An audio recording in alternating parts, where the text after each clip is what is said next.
When the calendar turns to September, there's a gentle shift in the air.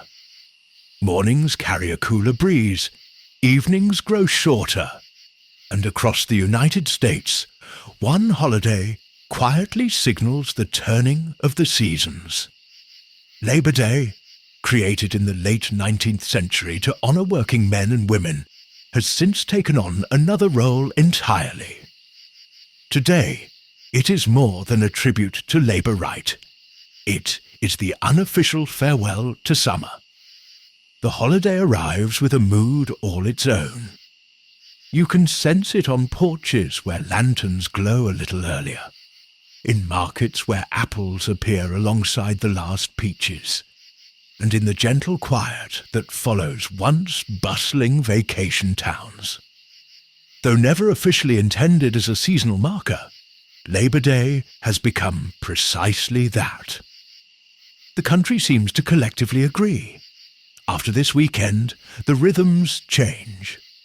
But how exactly did this solemn occasion become tied so closely to backyard cookouts, school supplies, and the slow winding down of warm days?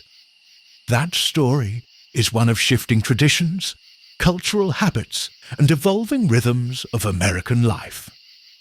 The path from union marches to pool closings tells us not only about labor, but about how Americans came to measure time, leisure, and belonging. Tonight, we'll journey through 6 ways Labor Day transformed from a holiday about workers into a seasonal marker, signaling the bittersweet end of long summer days and the gentle beginning of autumn. So pour a cup of tea, settle by the fire, and let's explore how Labor Day became the end of summer. The schoolhouse bell. For much of the 20th century, Labor Day became forever linked with the return to classrooms. Across the country, the Tuesday following the holiday marked the first day of school. Parents purchased pencils, notebooks, and shoes in late August, while children squeezed in their final carefree afternoons of play. This scheduling wasn't accidental. Communities chose to keep young people free during planting and harvest seasons, when farm labor demanded all hands. By beginning classes after Labor Day, schools avoided interfering with agricultural cycles. Even when America shifted to a more industrial economy, the tradition endured. In rural communities, children often traded summer chores in fields and barns for lessons in reading and arithmetic. In cities, the tradition symbolized something else: a reprieve for parents who had juggled work and childcare through long summer months. In both cases, the sound of the school bell marked more than education. It marked a cultural reset. Picture the scene: a dusty road leading to a schoolhouse, leather shoes scuffing the ground as children carry slates and readers under their arms. A crisp breeze drifts across cornfields, already browning at the edges. Parents watch as the building fills, knowing the free rhythms of summer evenings are giving way to homework and early mornings. Generations came to see Labor Day not through the lens of parades or speeches, but as the final gasp of summer's freedom. The closing of pools and park. If the classroom marked one symbolic boundary, the public swimming pool marked another. Across countless towns and cities, Labor Day became the final day pools remained open. Lifeguards left for college. Operating budgets tightened, and cooler weather made September less appealing for swimming. The same was true for amusement parks and seasonal fairgrounds, which often ended their operating season on Labor Day weekend. For many families, the ritual was bittersweet. Children dove into chlorinated waters one last time, savouring cannonballs and racing friends across lanes before climbing out to the smell of sunscreen and hamburgers on the grill. parents watched, aware the next morning would bring not swimsuits, but school clothes and schedules. The soundscape of this moment, splashing water, whistles, carousel music drifting in the distance, became a sensory timekeeper. Pools and rides might still function in September warmth, yet custom dictated they close. Managers justified it as practicality, but over time the choice hardened into ritual.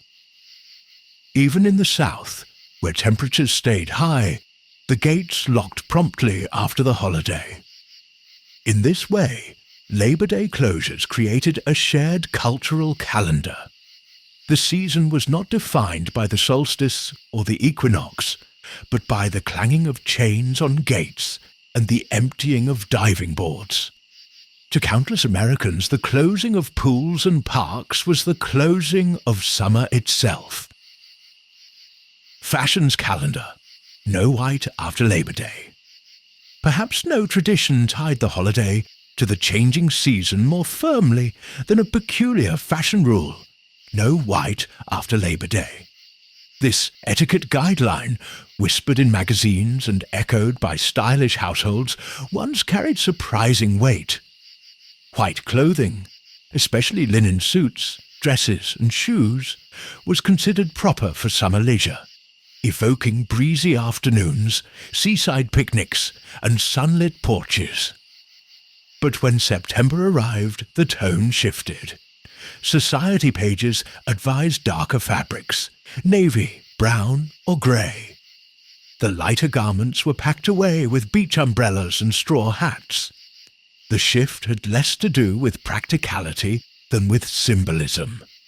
Wearing white became shorthand for summer itself. To ignore the rule was to cling too tightly to a season that had passed. The origins of this custom remain debated. Some historians trace it to elite families who retreated from cities to coastal resorts, adopting lighter clothing during their seaside stays. Returning to the city after Labor Day meant returning to darker wardrobes. Others believe it was simply a matter of practicality. White fabrics showed dirt more easily in sooty autumn cities. Either way, magazines and etiquette books ensured the rule spread widely.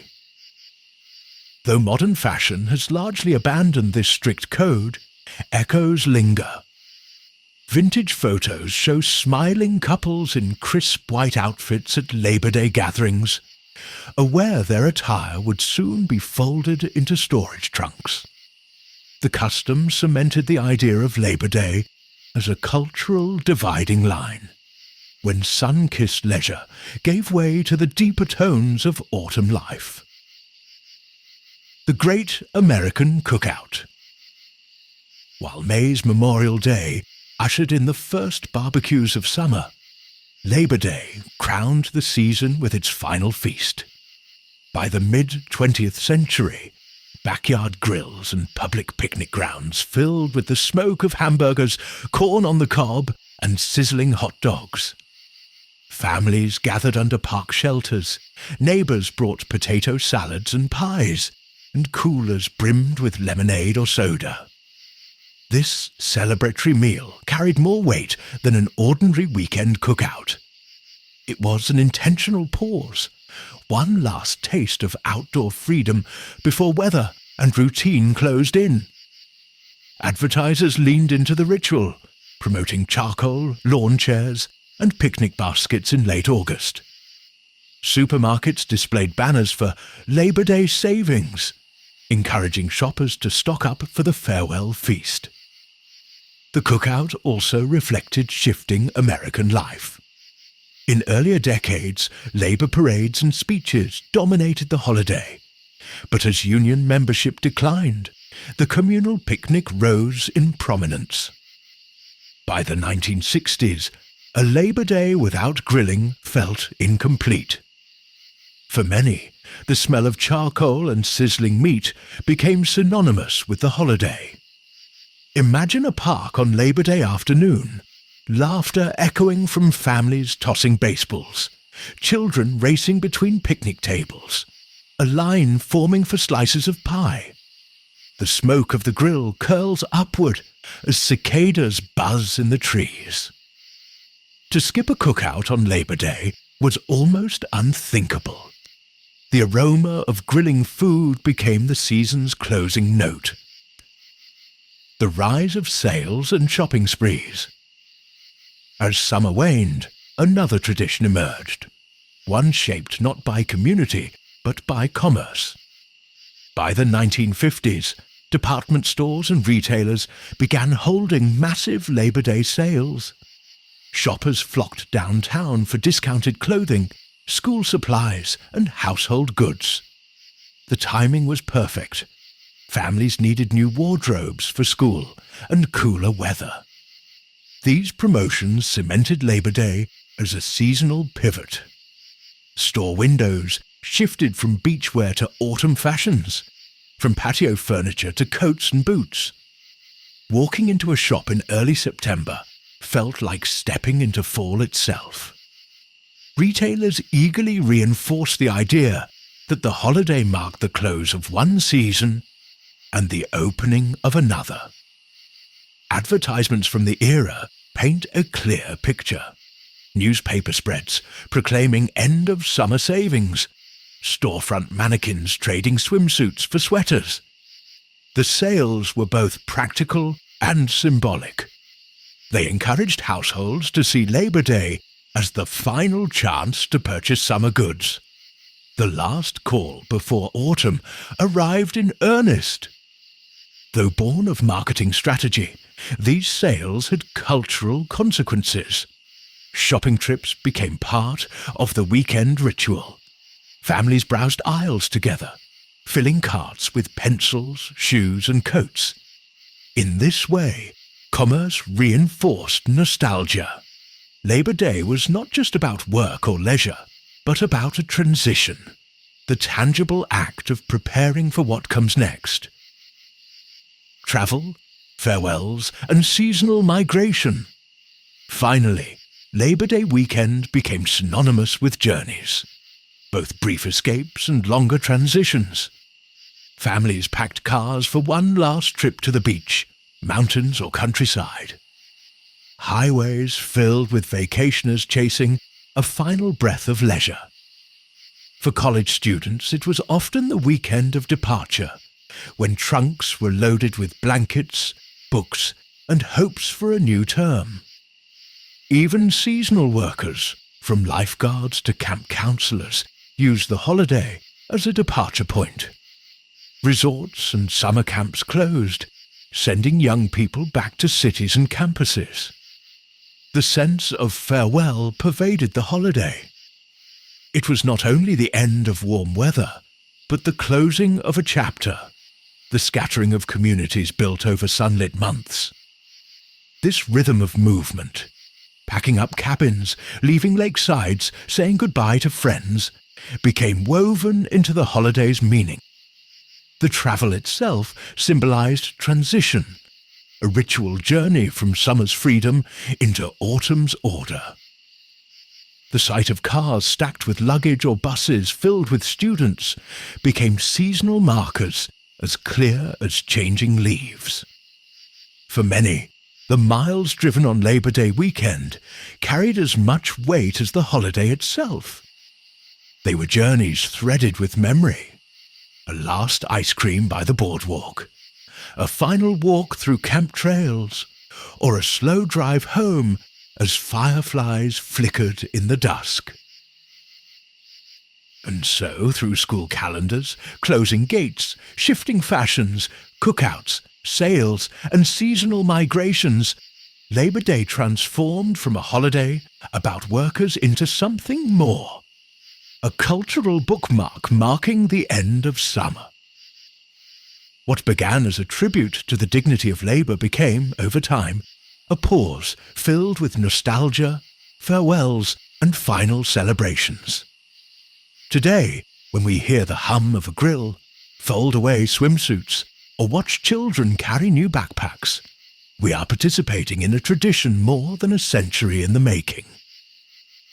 Labor Day, in the American imagination, has become the moment when one season sighs into the next. It is a holiday of endings and beginnings, of gratitude for both work and leisure, and of the eternal turning of the calendar. As you set down your teacup and reflect on this story, perhaps you'll notice the ways the holiday shapes your own rhythms. And when the evening sun dips low this Labor Day, may it remind you of the countless generations who have stood in that same light, marking the gentle close of summer.